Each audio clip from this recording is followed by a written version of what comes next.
Bonjour à tous et bienvenue sur un nouvel épisode du podcast The Trick Play. Aujourd'hui, en ce lundi 16 décembre, à maintenant on a 4 jours du match de Notre-Dame face à Indiana, Christian, Léo et moi-même avons décidé de poursuivre notre série de podcasts consacrée à Notre-Dame. Et celui-là est particulier puisque c'est la preview, l'avant-match de la rencontre de play-off qui opposera Indiana à Notre-Dame dans la nuit de vendredi à samedi. Notre-Dame et Indiana ouvriront le bal de ces play-offs à 12 pour la première année, de ce tout nouveau format. Les play-offs étaient à 4 depuis 2014 et ils le sont à 12 depuis 2024. À toutes fins utiles, le match aura lieu à 2h du matin. Il sera diffusé sur ABC aux États-Unis et sur beIN Sport 5 en France, pour ceux qui ont l'abonnement à beIN Sport. Christian, diffusé sur TNT au... Oui, de notre côté, on va l'avoir à TSN. TSN au Canada. Absolument. Et si je ne me trompe pas, le match est à ABC également, du côté américain. Ce n'est pas TNT, les deux matchs en soirée. Non, c'est ABC, TNT, ça sera les deux matchs en après-midi aux États-Unis, le lendemain, le samedi. D'ailleurs, pour la petite anecdote, ce sera la première fois depuis 1991 qu'un match à domicile pour Notre-Dame ne sera pas diffusé par NBC, chaîne avec laquelle les Fighting Irish ont un partenariat, chose unique dans le pays, depuis maintenant plus de 30 ans. C'est une petite révolution dans ce monde poussiéreux qu'est le college football. Alors, je vais vous proposer de commencer sans plus attendre, d'autant plus que vous connaissez Léo et Christian si vous avez déjà écouté nos podcasts sur Notre-Dame, notamment nos previews annuels. En parlant un petit peu du contexte, Notre-Dame et Indiana sont deux équipes qui se sont quand même affrontées pas mal de fois. Aujourd'hui, ce match-là sera la 30e rencontre entre les deux facs, mais le dernier match remonte à 1991, Christian. Oui, effectivement. C'est une rivalité inter-Indiana. Si vous avez eu l'occasion, on parle de peut-être 4 heures de route entre les deux. L'Indiana, qui est un État, comment je vous dirais, très agricole, c'est-à-dire si vous parcourez le chemin entre les deux, on parle de route numérotée. L'Indiana, qui est un État de basketball à la base.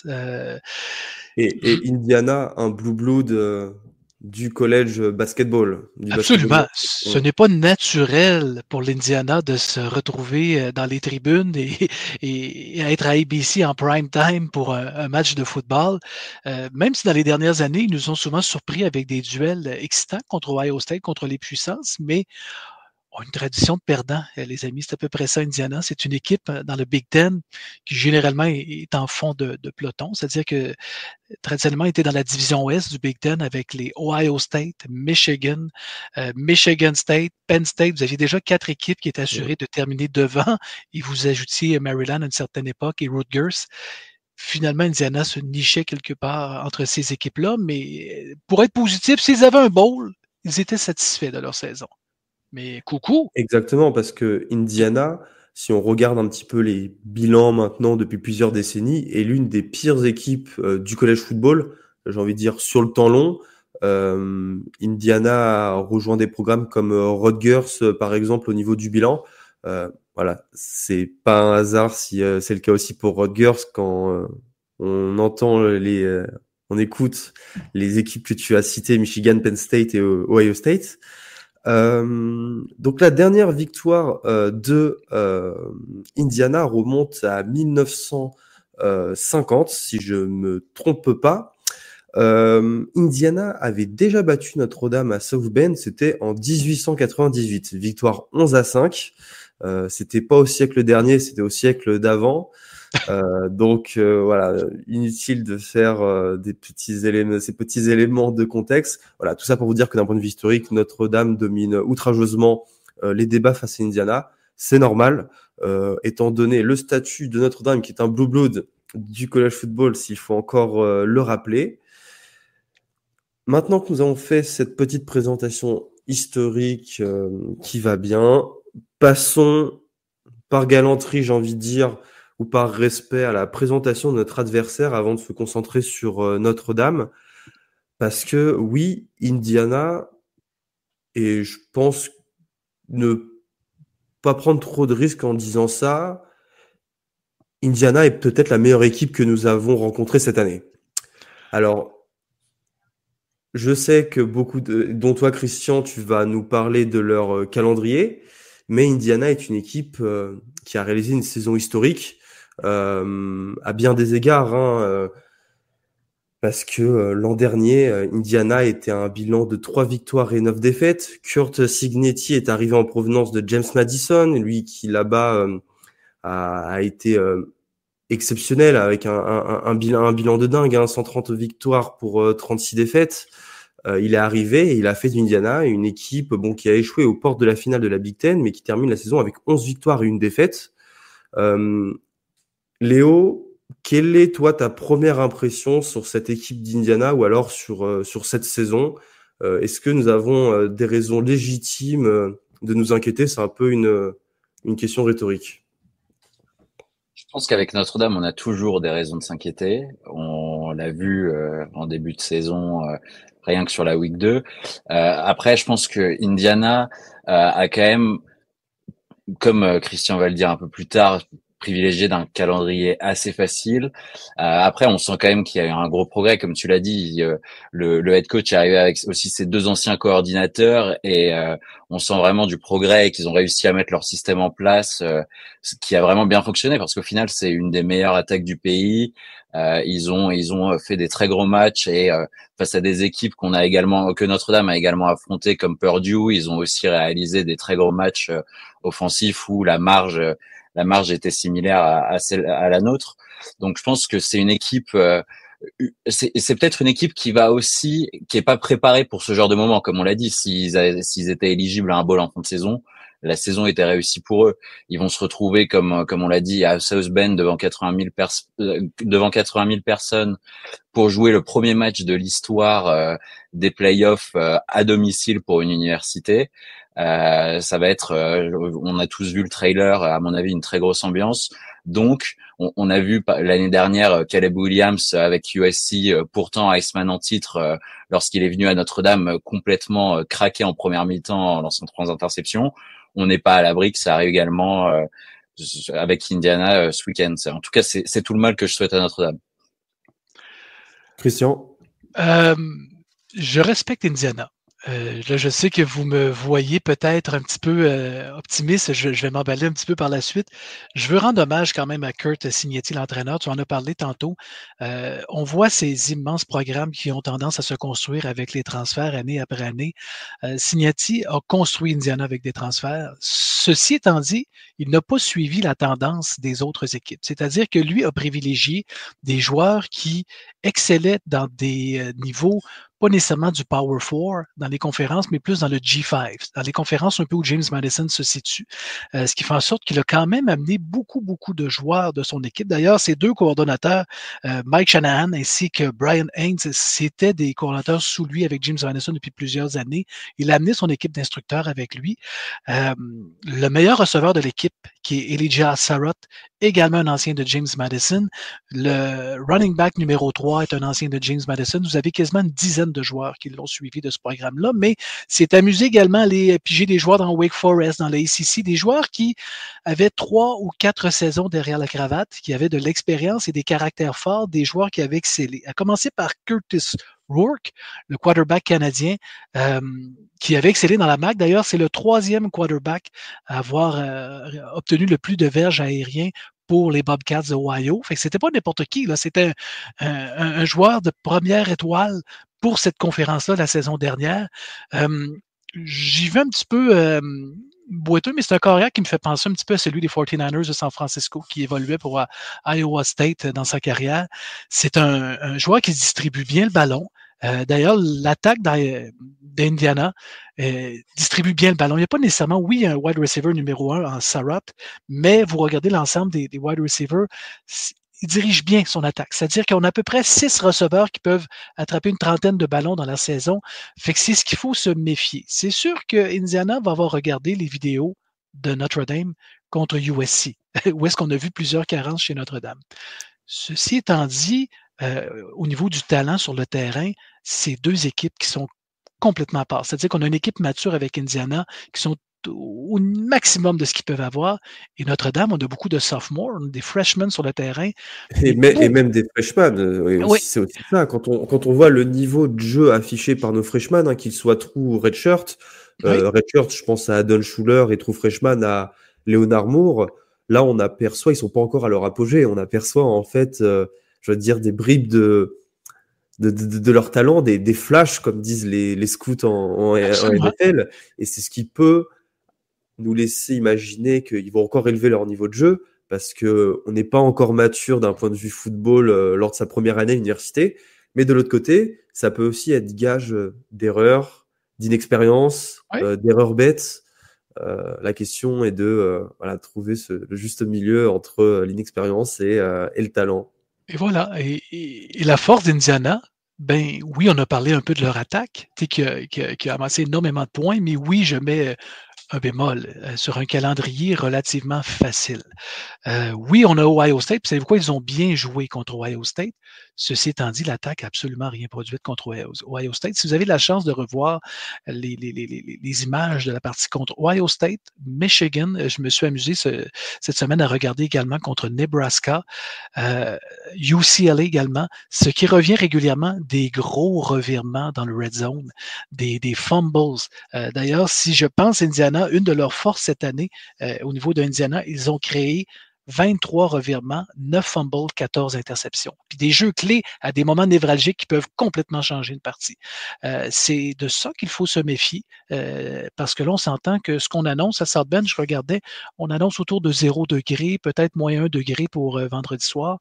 Mais avec un pourcentage de précipitation qui diminue de jour en jour. On était à 50-60% il y a quelques jours. Aujourd'hui, j'ai vu qu'on était à 30%. Donc, il est possible qu'il ne neige pas. Et c'est là où tu voulais en venir. Qui dit neige, dit ballon glissant, qui dit fumble. Ah, ballon plus lourd aussi à transporter. Pour avoir déjà joué dans la neige, je vous dirais, c'est agréable. Pour un joueur, c'est très, très, très plaisant de jouer dans la neige. Il y a une ambiance particulière. C'est sûr que c'est un jeu qui est beaucoup plus axé au sol. Ça ferme un petit peu le cahier de jeu, puisqu'on peut pas faire de passe en zone profonde. Lorsque de la neige et c'est pesant un peu, vous n'avez pas le choix de raccourcir votre cahier de jeu pour vous concentrer sur des inside zone, peut-être des outside zone aussi. Vous pouvez jouer un petit peu avec ça, des power à l'extérieur, mais le problème, c'est que si vous le savez, la défensive le sait également que le cahier de jeu est réduit, et là, on met des joueurs défensifs dans la boîte pour vous empêcher de courir, ce qui fait généralement des parties à faible pointage. Mais ceux qui pensent qu'Indiana arrive là avec des complexes, il n'y aura aucun complexe. Là. Ils ont tenu tête à Ohio State, ils ont battu Michigan, même si Michigan, dans ma tête à moi, n'avait aucun quarterback. Là, je veux dire, c'était triste à voir. Ils ont gagné que par 5. Là. Mais ceci étant dit, je pense qu'on aura un duel beaucoup plus serré, mais le talent va ressortir à la fin et c'est là que ça va jouer. Ça, c'est mon opinion, mais on en verra. On en parlera un petit peu plus tard. Ouais, je pense également que j'ai revu, comme toi, Christian, quelques matchs d'Indiana sur la saison. Un des points sur lesquels Notre-Dame va aussi devoir, je pense, pour stopper cette attaque aérienne d'Indiana, ça va être de continuer à mettre autant de pression qu'on l'a fait sur le quarterback au cours de la saison. Ils ont subi quand même pas mal de sacs dans les gros matchs, notamment à Ohio State. Et on sait, on l'a vu notamment face à USC en fin de match également, quand on a mis de la pression sur le quarterback, qu'elle est vraiment arrivée en force et qu'il avait pas de temps pour lancer. Il lance 2 interceptions, enfin 2 pick six même de 99 et 100 yards.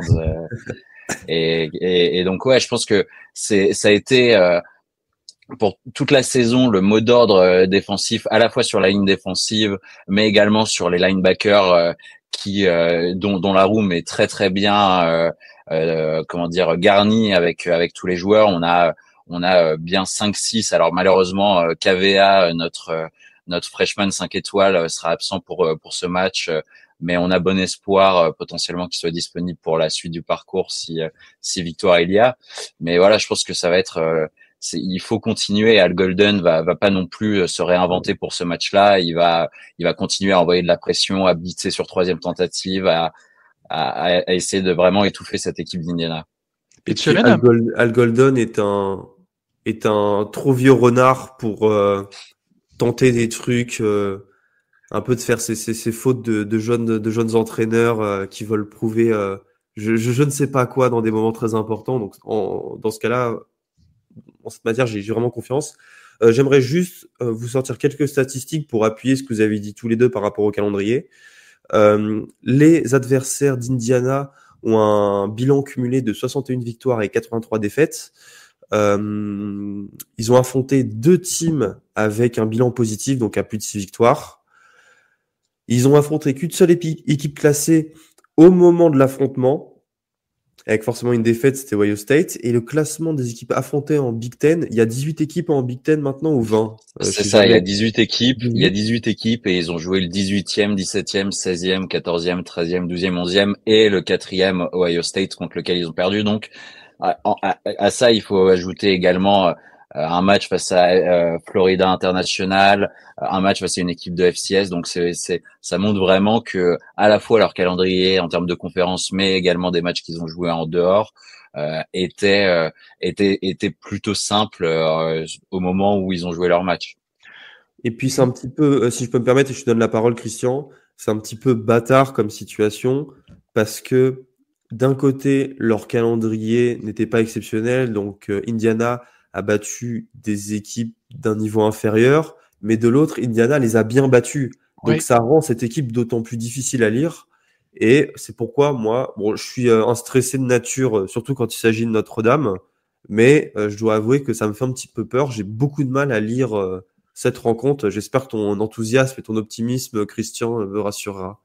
Mais ils les ont dominés. C'est ça, Indiana, ce qu'ils ont fait, ils les ont dominés. Et pour vous donner un exemple, Indiana moyenne cette année, la défense a donné 174 verges par le jeu aérien et uniquement 71 verges au sol.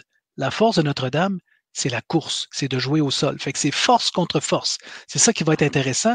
Et quand vous regardez le bilan d'Indiana, les 3 équipes qui ont le mieux performé au sol contre Indiana, numéro 1, Charlotte. Je répète, Charlotte, numéro 1, qui a gagné 137 verges. C'est le maximum qu'ils ont donné de gains au sol cette année.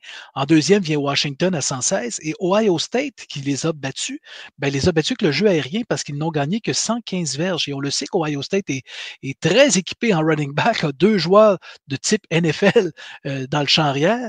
Et malgré tout ça, 115 verges, une moyenne de 4 verges au sol. Alors, ils sont très, très forts et ils ont bien dominé les équipes. Si on regarde les adversaires communs, Purdue, Notre-Dame les a bien battus. Indiana les a bien battus. Les deux ont marqué 66 points. Fait que c'est. Mais je persiste et je signe quand même que quand je regarde Indiana, bon jeu défensif. La température va peut-être favoriser un petit peu Notre-Dame. Je m'explique un peu. C'est que je pense que pour battre Notre-Dame, on a vu le film d'horreur qui était le match contre USC, c'est-à-dire où est-ce que notre défense s'est fait décapiter. On va se le dire.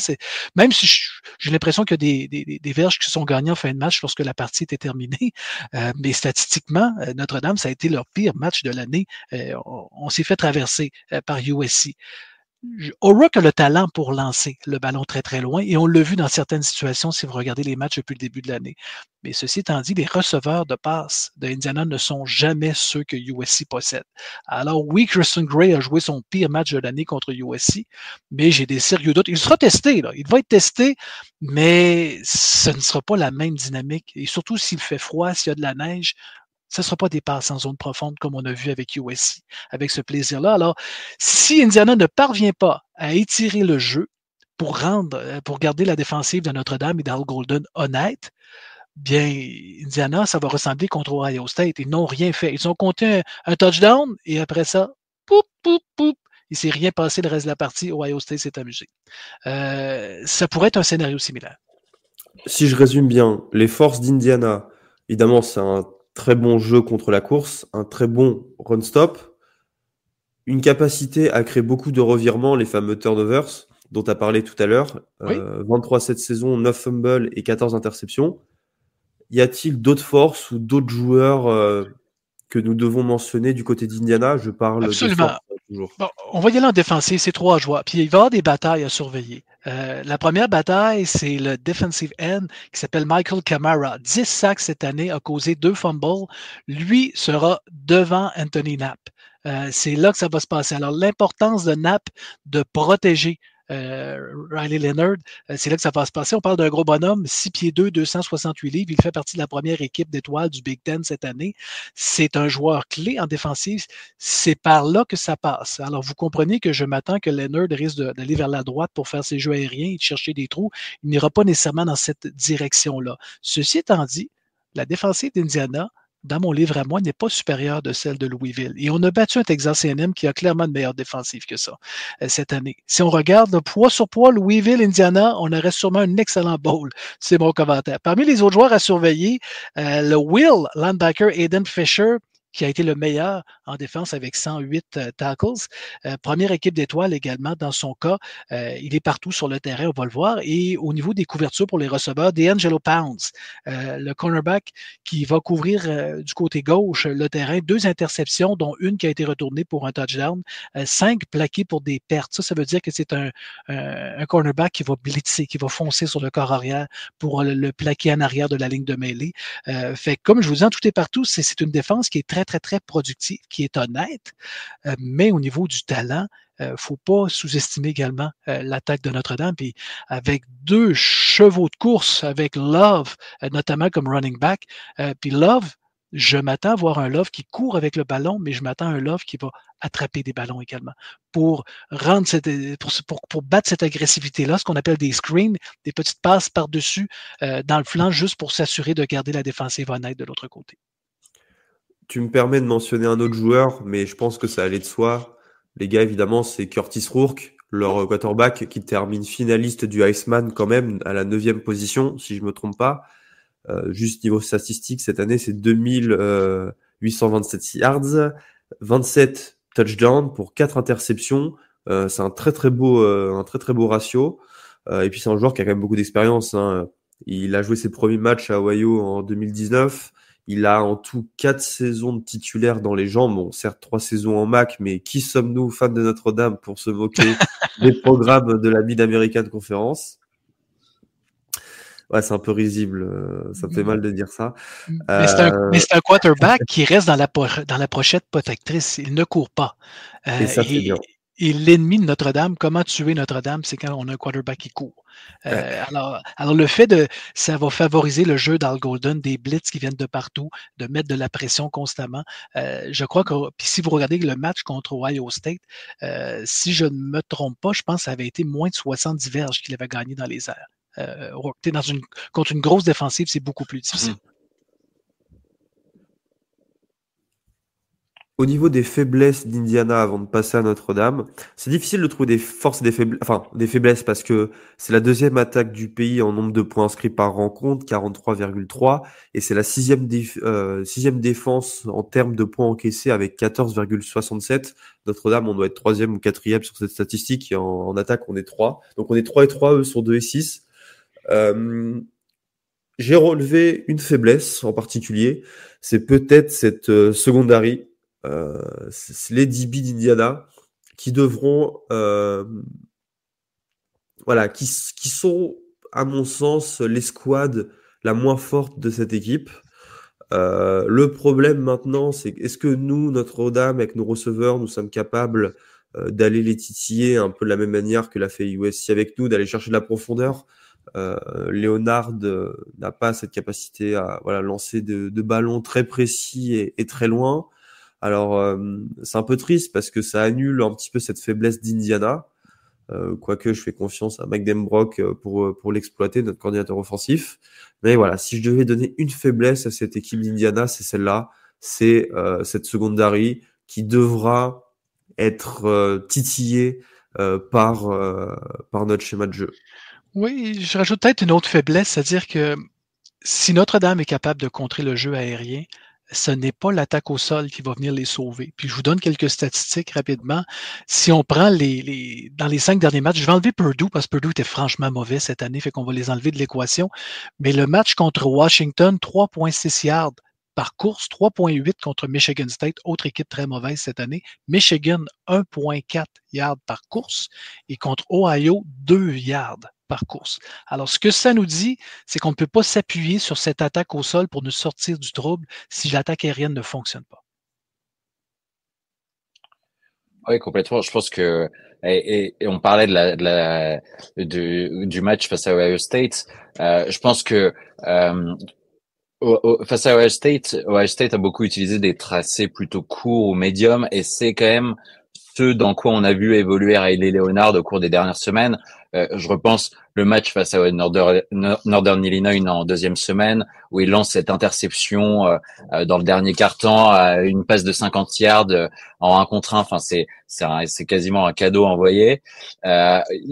On le voit plus faire ce genre de passe, on le voit beaucoup plus chercher à la fois ses tight ends avec qui il y a une vraie complicité, que ce soit Mitchell Evans, mais les autres également. Et je pense qu'on peut quand même réussir à trouver Chris Mitchell sur des bons mouvements. Ça va être comme souvent au foot américain, un jeu d'équilibre, mais avec l'avantage qu'on va avoir sur le jeu de course. Il va falloir qu'on arrive, comme dit, à développer ce jeu aérien pour contrebalancer et pas aussi être crédible vis-à-vis de la défense, pour pas qu'à un moment tous les joueurs soient concentrés dans 15 yards pour stopper le jeu de course. Tout à fait. Et puis nous avons une solution intermédiaire, ce sont les tight ends qui, sur ces derniers matchs, ont vraiment élevé leur niveau de jeu. Et il faudrait regarder les statistiques, mais je pense que leur nombre de réceptions a vraiment augmenté si on compare avec les premiers matchs de l'année. Mitchell Evans était blessé, Raridon revenait d'une grosse blessure, Flanagan un petit peu déçu. Là récemment, Mitchell Evans a vraiment élevé son niveau de jeu, lui qui revient d'une blessure au genou. Son touchdown, son match face à USC a été très très bon. Voilà, ça va être aussi très important. Il réceptionne une très belle passe. Il réceptionne un très beau touchdown qui avait été justement souligné dans une émission NFL. Je sais plus je me demande si c'était pas par Rob Gronkowski pour le 1v1 et justement le catch qu'il fait. Et il y a aussi, il me semble que c'est Eli Raridon qui marque aussi dans ce match face à USC. Une très belle passe, ouais.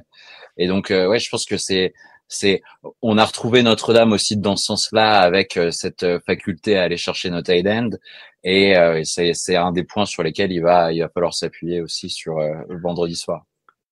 Ce qui sera surveillé du côté de Notre-Dame, que Indiana n'a pas vu cette année, c'est, j'allais dire, 3 personnes qui peuvent courir avec le ballon, que ce soit Riley Leonard, que ce soit Jeremiah Love, qui est l'autre option, que ce soit Jadarian Price. Nous avons 3 possibilités qui peuvent détruire une équipe. Et Indiana peut en arrêter un. En arrêter 2, ça commence à être compliqué, mais en arrêter 3, parce qu'on n'est pas à l'abri d'avoir certains scénarios que Love vient comme un wide receiver, comme une autre alternative. On a ces 3 joueurs-là sur le terrain simultanément. Alors donc, ce genre d'attaque dynamique, Indiana n'a pas vu ça cette année. Et ça va être compliqué. Ça va être compliqué, mais je m'attends à un duel relativement serré. Je pense sincèrement que si on arrive à la demi, plus que le match est serré à la demi, plus que Notre-Dame est avantagé. Vous comprenez, lorsqu'on arrive avec les substituts qui se joignent, ben c'est là qu'il y aura une différence au niveau du talent sur le terrain. Et personne ne peut jouer tous les snaps. C'est impossible. Et c'est la profondeur de Notre-Dame. On en a parlé plus tôt. On a la jeunesse, mais on a le talent. Et c'est ce qui diffère de l'équipe de Freeman de cette année. Là, je veux pas être si optimiste et m'emballer, m'exciter, mais quand je remonte à des 2012 de ce monde, lorsqu'on a fait le championnat national contre Alabama, si je me rappelle les années où on s'est fait exploser. L'autre année, je ne veux pas me tromper, c'est 2020, hein, je pense, ou l'autre fois qu'on a... 2020, on perd face à Clemson, et 2018 aussi d'ailleurs. Enfin, 2020, on perd face à Alabama en demi-finale, et 2018, on perd face à Clemson 28-3. Absolument. Nous n'avions pas ce côté athlétique sur le terrain au niveau des linebackers, au niveau des cornerbacks, des safeties. C'est une équipe qui est très, très forte. La seule faiblesse de Notre-Dame cette année, à mon avis, c'est notre Viper. Et ce n'est pas de notre faute. On a perdu Botello. On a perdu Traoré par la suite. Là, on est rendu au numéro 3 sur le terrain. Burnham. Burnham fait un bon travail, un travail honnête, mais ne fait pas la pression que l'on s'attend d'un Viper sur un quarterback avec des sacs monstrueux. Il ne fait pas cette pression-là. C'est correct, mais c'est la seule lacune peut-être que nous avons en défense. Pour précision, le poste de Viper, on l'appelle comme ça à Notre-Dame, c'est le defensive end qui est spécialisé dans le pass rush. Grosso modo, c'est ça en fait. Voilà, c'était notre Isaiah Foskey à une époque, notre Julian Okwara. Voilà, c'est le joueur qui doit aller saquer le quarterback. Et c'est vrai que, comme l'a dit Christian, on a eu quand même deux blessures très préjudiciables, mais qui traduisent encore une fois la profondeur de cet effectif. Et c'est là où on voit à quel point c'est important sur une saison de faire jouer tout le monde et de pas faire comme ce qu'on faisait avec Brian Kelly pendant des années, laisser les titulaires jusqu'aux 2 dernières minutes et laisser que des miettes à la deuxième unité. Là maintenant, mais cette année, mais face à tout le monde, hein, face à Navy, face à Army, face à toutes ces équipes où on a dominé, face à Purdue où dès la mi-temps le score était fait, et directement au troisième quart-temps on a fait entrer tous ces remplaçants. Ça a permis de faire jouer des Kingston William-Wassa, des Steve Angeli, des Jaden Osbury. Bon là j'exagère un petit peu, mais tous ces joueurs, tous ces seconds couteaux ont pu engranger de l'expérience et du temps de jeu face à de la compétition, de la bonne compétition, et maintenant ça va nous servir, et là encore une fois c'est très très appréciable. Et j'ajoute là-dessus Anevas Williams, running back numéro 3. Traditionnellement, un freshman, on l'aurait laissé sur le banc, on ne l'aurait pas joué, on aurait privilégié peut-être un vétéran. La blessure de Payne, qui n'a pas joué de la saison, a ouvert cette porte-là. Et c'est devenu un spécialiste sur les troisièmes jeux. Lorsqu'on pense peut-être troisième jeu est long, qui est un running back capable d'attraper le ballon, qui a fait un magnifique touchdown contre Navy également, contre Army, pardon, au Yankee Stadium. C'est un bonhomme qui a quand même gagné 174 yards cette année. Et c'est de l'expérience, comme tu dis, parce qu'on n'est pas à l'abri que tout ce talent-là, il faut s'habituer maintenant que certains joueurs vont rester uniquement 3 ans à Notre-Dame avant de faire le saut dans la NFL. Ou se blesse, parce que on l'a pas dit, mais Jeremiah Love s'est blessé face à USC, mais Dieu soit loué. Merci Touchdown Jesus. Il sera de retour vendredi soir. Et c'est un retour qui n'a pas de prix, parce que c'est notre meilleur joueur, Jeremiah Love. Ouais. Et j'aime m'entendre dire, je sais pas si je dis ça pour me rassurer ou alors pour mon ego de fan, mais que c'est le meilleur running back du college football.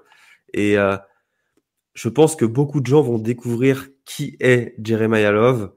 Et vous verrez, c'est hyper impressionnant, quoi. Si vous avez jamais regardé encore Notre-Dame cette année, les sauts de quadrille, les hurdles. Mais en plus, lui, ils sont magnifiques, quoi. Parce qu'en général, ouais, dis-moi. Oui, pardon.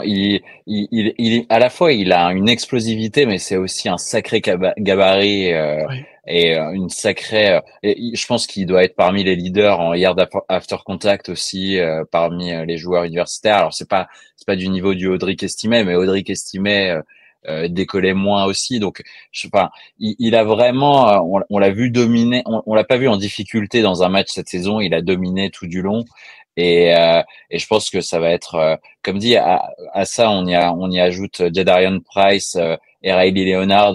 Les trois cumulés, ils doivent être pas loin de 40 touchdowns à eux 4. Enfin, c'est quand même à eux 3, pardon, c'est quand même une sacrée moyenne. Et donc je pense qu'il va, ça va être comme un point clé, mais voilà, il va aussi son utilisation peut varier comme tu l'as dit tout à l'heure. Et ça serait intéressant. On l'a quand même pas énormément vu dans ce rôle de receveur, alors qu'on voit. C'est ça. Kyren Williams à l'époque avait quand même. Alors il courait pas mal, mais on l'a vu. Il s'est aussi développé avec un jeu justement chez les Rams où il était capable d'attraper les ballons, et je pense que c'est quelque chose que tous les running backs sont capables de faire à Notre-Dame. Donc c'est peut-être aussi un peu une arme qu'on a gardée sous le coude, qu'on n'a pas trop voulu dévoiler, ce qu'on était capable de faire avec lui à ce poste-là. J'espère qu'on verra justement ces jeux qu'on n'a pas encore montrés. Ouais.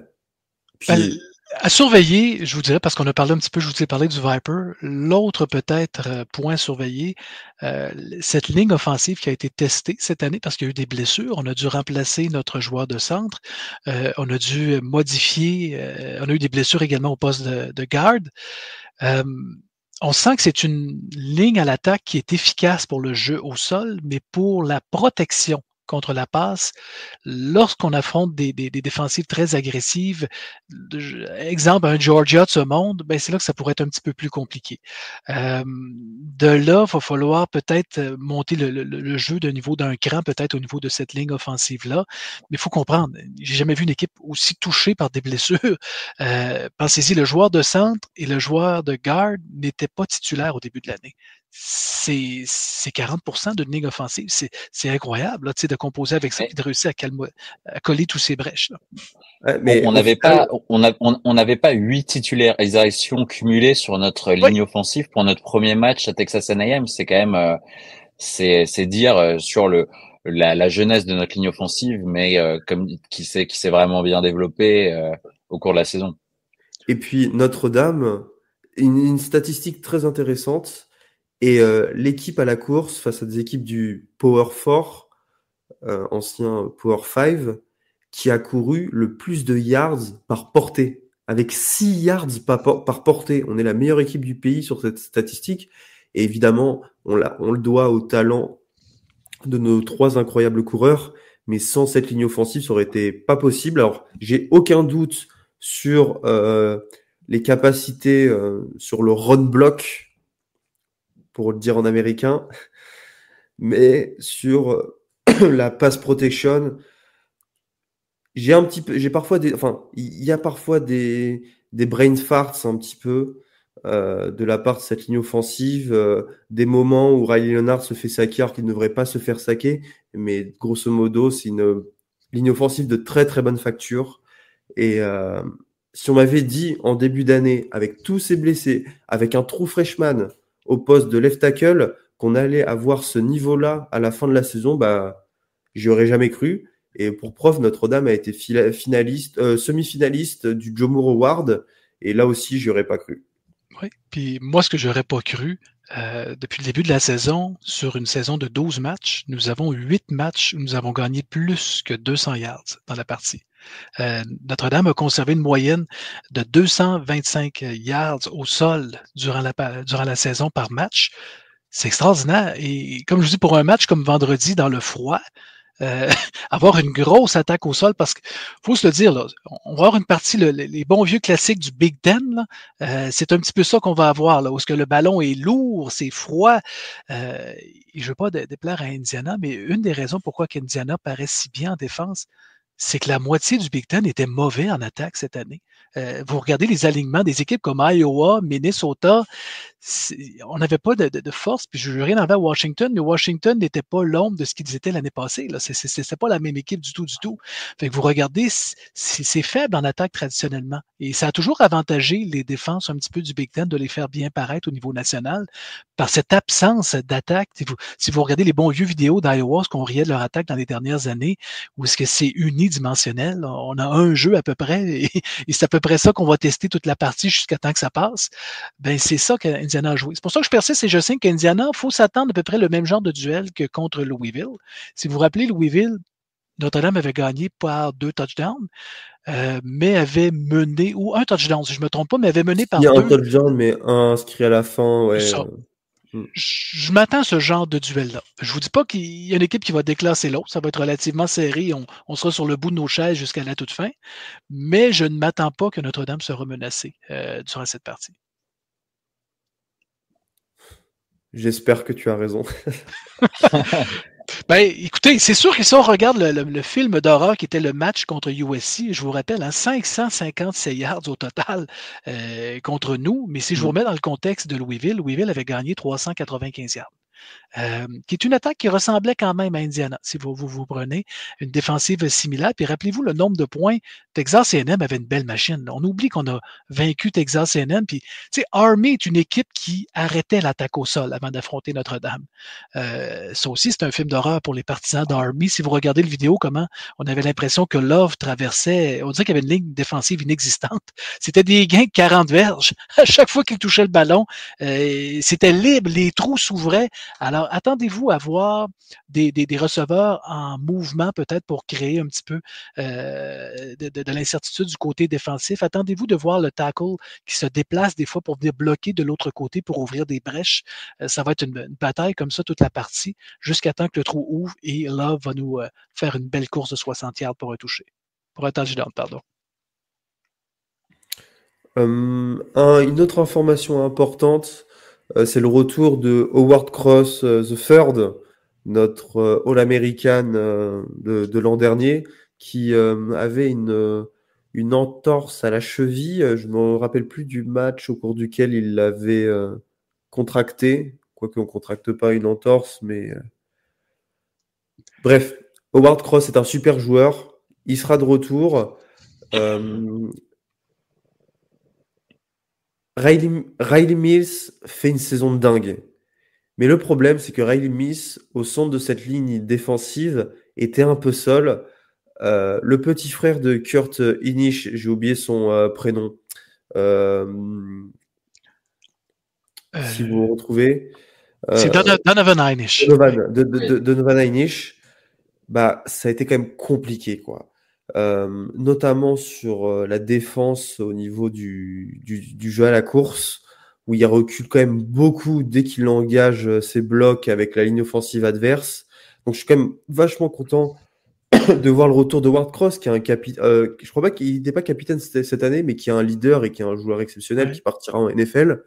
Et lui amènera une menace supplémentaire sur le quarterback, sur le pass rush. Et Dieu sait à quel point on en a besoin, vu que maintenant nous avons plus Botello et Boubacar Traoré. Donc voilà, c'est paradoxalement un retour dont on parle pas assez, mais je pense que dans ce type de match face à Indiana, où ça va être une bataille des tranchées, en fait, c'est en filigrane, c'est ce qu'on a dit depuis le début de cet épisode. Absolument. Puis... Ça va être une bataille de tranchées, et avoir Howard Cross dans tes rangs, bah, c'est un avantage qui est vraiment important. Et généralement, lorsqu'on parle de sac du corps, c'est souvent de la pression qui vient de l'extérieur. On a parlé du Viper tout à l'heure. George aime beaucoup peut-être avec le defensive end faire de la pression. Du côté de Notre-Dame, ce qui est particulier, Riley Mills est celui qui a réussi le plus de sacs avec 6,5 sacs cette année. Howard Cross, qui a joué 8 parties et demie, est deuxième avec 4 sacs. Et vous avez Donovan Inish, qu'on a parlé tantôt, 3 sacs et demi. Les 3 premiers sont des joueurs qui évoluent à l'intérieur. Et on s'entend là-dessus, il y a un substitut puis un titulaire. C'est 3 joueurs qui vont aller en alternance ainsi. Et Traoré, on a parlé de Boubacar tantôt, il est quand même 4e pour vous démontrer comment il nous manque pour quelqu'un qui n'a joué que 5 parties cette année. Alors, il est là le défi. C'est-à-dire que si on garde Rook dans sa pochette protectrice et que ça pénètre au centre, messieurs, je vous dirais qu'il va trouver la soirée longue.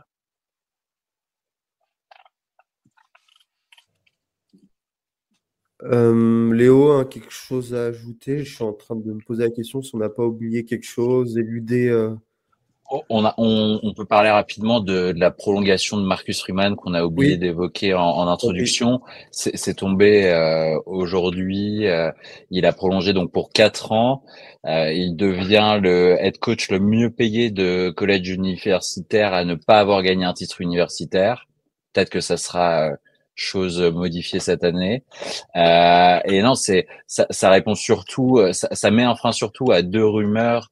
La première venant d'Ohio State, son alma mater, où il a joué il y a quelques années suite à la nouvelle défaite d'Ohio State face à Michigan. Et il y avait également aussi des rumeurs qu'il envoyait potentiellement dans quelques franchises NFL. Donc c'est une bonne chose de l'avoir sécurisé. Et puis ça peut que donner aussi de la confiance, je pense, avant un match comme ça. Et c'était au global quand même, je trouve, mérité, à la fois quand on regarde la progression sur ces 2 saisons du coup, et aussi sur justement pour le protéger de potentiellement avoir des envies d'ailleurs. Une prolongation qui s'est accompagnée aussi d'une revalorisation salariale de tous les coachs. Bon, peut-être pas des coordinateurs parce que eux étaient déjà parmi les mieux payés. Dembrock, et je crois qu'il touche une fortune, il était à entre 2 et 3 millions de dollars par an. Al Golden, ça doit être pareil. Mais Ouais. quand on sait que, par exemple, Ohio voudrait avoir Deland McCullough, notre excellent coach des running back, ou qu'un Mike Mickens va finir coordinateur défensif, vu le niveau stratosphérique auquel il fait évoluer tous les DB qu'il a sous sa responsabilité. C'est très bien, voilà, d'avoir envoyé ce message, de dire Notre-Dame continue à investir dans le football. Donc ça, d'un point de vue communication, je trouve ça très très bien, très très pertinent. Et puis qu'on soit clair, Notre-Dame avec Freeman nous a fait souffrir face à Stanford, Marshall et Northern Illinois. Mais pour la première fois, moi, depuis que je suis Notre-Dame, vous allez me dire que ça fait pas très longtemps, mais c'est la première fois où je me dis, tiens, on peut peut-être un jour gagner un titre. Avant, c'était une chimère, une sorte de rêve un peu inaccessible. Notre-Dame, cette année, fait partie, n'est pas favori pour le titre, pas du tout, mais fait partie des 3-4 équipes qui pourraient totalement remporter le titre national. Euh, Christian, vous en parlez tous les deux tout à l'heure. Vous disiez que Notre-Dame était une équipe très athlétique. J'aurais jamais cru dire ça à l'époque de Brian Kelly, que Notre-Dame allait être l'une des équipes les plus athlétiques de ces playoffs. Euh, on arrive à avoir beaucoup de stabilité à une ère où le portail des transferts a créé énormément d'instabilité. Bref, tout ça, c'est des ingrédients qui sont imputables à Marcus Freeman. Et j'ai vraiment confiance en lui pour nous rapprocher chaque année le plus possible de ce que chaque fan de Notre-Dame veut, en fait, un titre, le premier depuis 1989. Et je pense que c'est la bonne personne pour le faire. Et ce que j'aime de Freeman, c'est les valeurs familiales, mais voyez-vous comment il a construit son équipe de coach? La saison dernière, ce qu'il a fait, il a sécurisé ses coordonnateurs, même Mickens, en rajoutant des titres aux fonctions de ces coachs-là pour pouvoir mieux les payer, fait qu'améliorer le salaire de Golden. Denbrock est un salaire qui a été amélioré.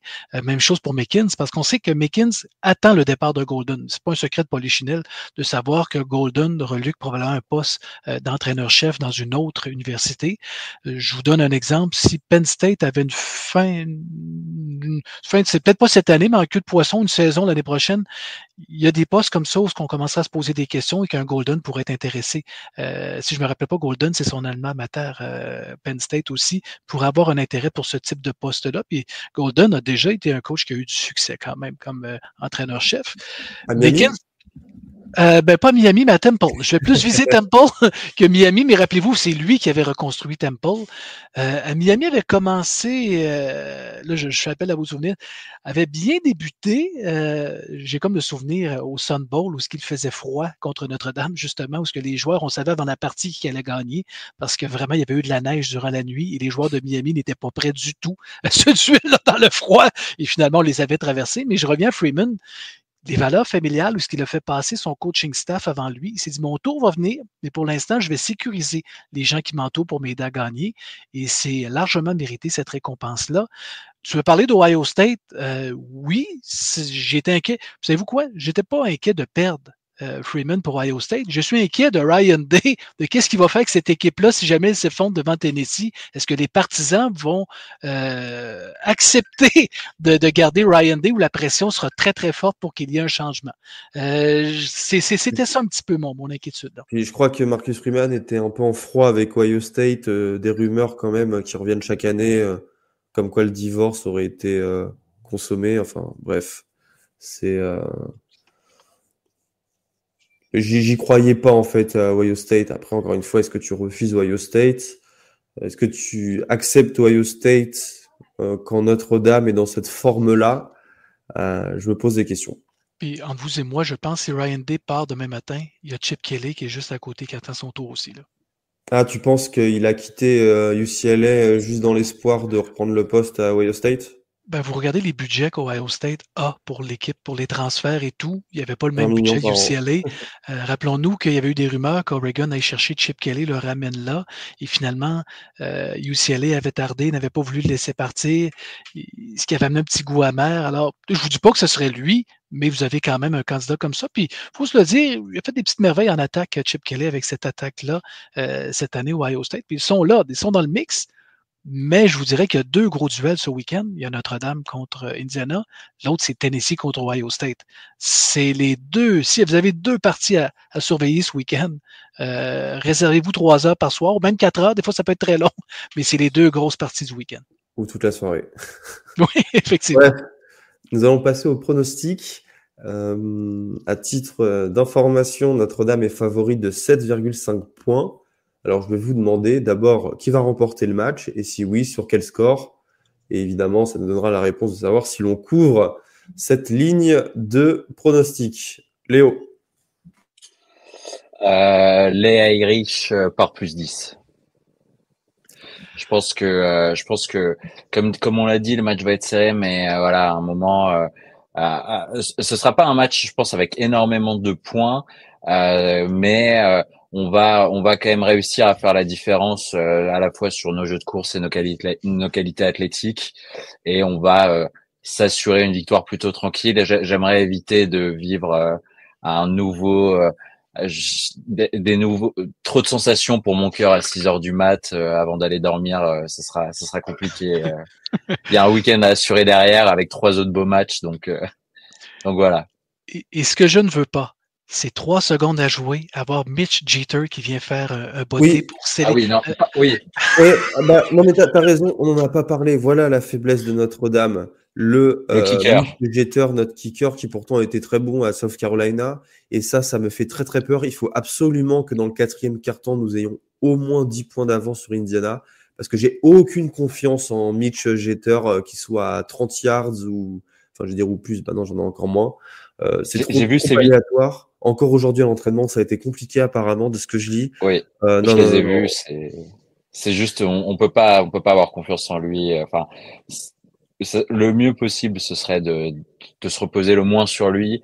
Ça va nous obliger Mais à jouer des 4e tentatives dans les 50 yards d'Indiana, hein, comme on le fait depuis la fin de saison. Ça nous a réussi pour l'instant, mais en on playoff, a quand même un plutôt, ouais, c'est ça. On a un très bon pourcentage, il me semble, de ouais. conversion de 4e tentative. Bah, c'est quoi? Donc, On enverra Tyler Buckner sur les fentes de pod. exactement. Hey, mais ça, c'est une belle histoire. Puis là, je vais donner mes pronostics à la fin, mais Tyler Buckner, cette année, qui réussit une magnifique course sur un 4e jeu pour obtenir le first down, une passe Une extraordinaire sur passe aussi. je trouve que c'est de toute beauté. Tu sais, vous me dites, s'il y avait un film à faire sur la saison, et se dire, mais tous les ingrédients sont là pour que ce film-là soit à Hollywood. Vous avez Tyler Buckner dans ce film-là, vous avez un championnat national, vous avez Marcus Freeman, vous avez à l'année 3 que chaque grand coach de Notre-Dame a gagné le championnat national à l'année 3, dont Lou Holtz, le dernier en 1988. C'est l'année 3 de Freeman.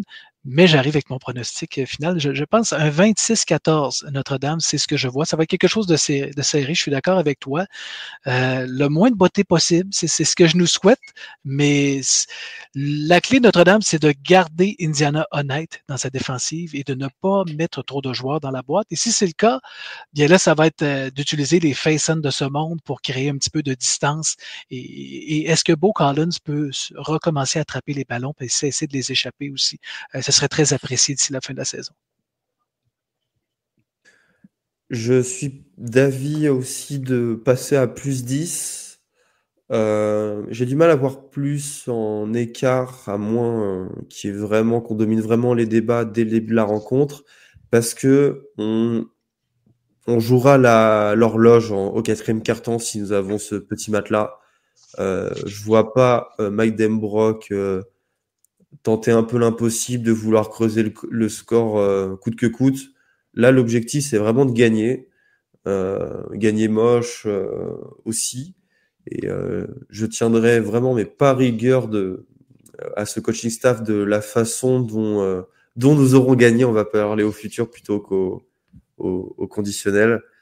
Parce que là, le plus important, voilà, c'est de se qualifier pour le prochain match, d'aller affronter à la Nouvelle-Orléans, Georgia, à l'occasion du Sugar Bowl. Et j'ai vraiment envie de croire que cette équipe de Notre-Dame a envie de peut faire quelque chose de grand cette année.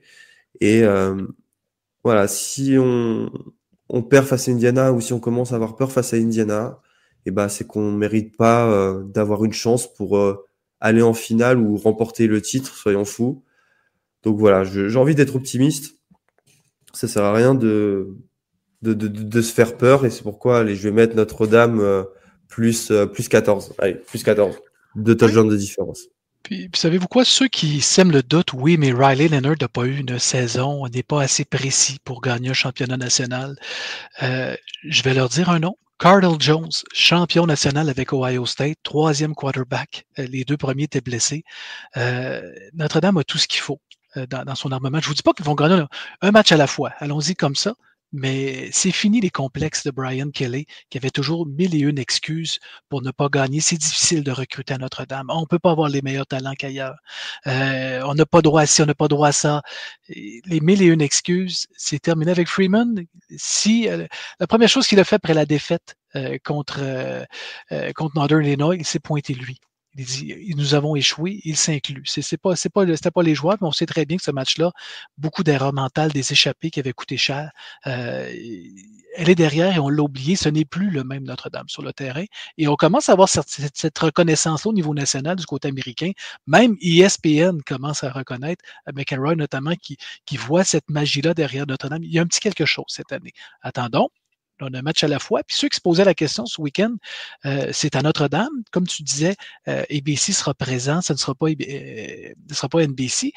À noter que sur les tableaux, on va présenter des images quand même d'Indiana dans le vestiaire. Il y a une certaine neutralité au niveau de l'ambiance, mais tout ce qui est musique, comme je sais qu'à la mi-temps, les deux orchestres de chacune des universités vont pouvoir aller sur le terrain et jouer la musique. On va jouer un peu comme c'est un lieu neutre, mais pour le reste, on aura nos musiques, nos classiques, nos rituels qu'on est habitué de voir à Notre-Dame.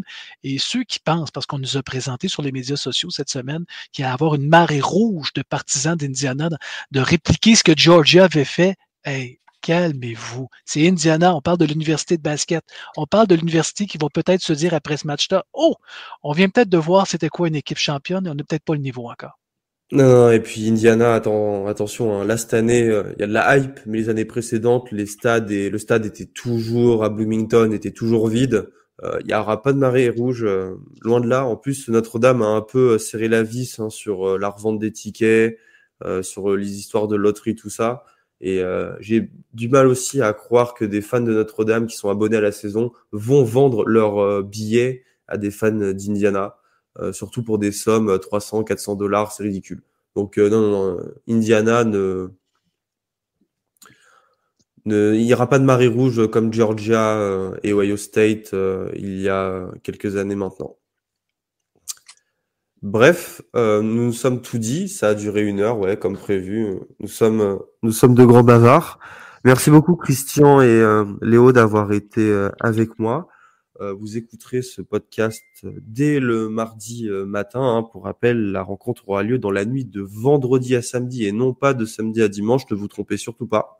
Rencontre à 2h, ABC ou beansport 5. Et voilà, d'ici là, si vous êtes fan de Notre-Dame, ne stressez pas trop. Et si vous ne l'êtes pas, bonne fin de semaine. Merci à tous. Merci.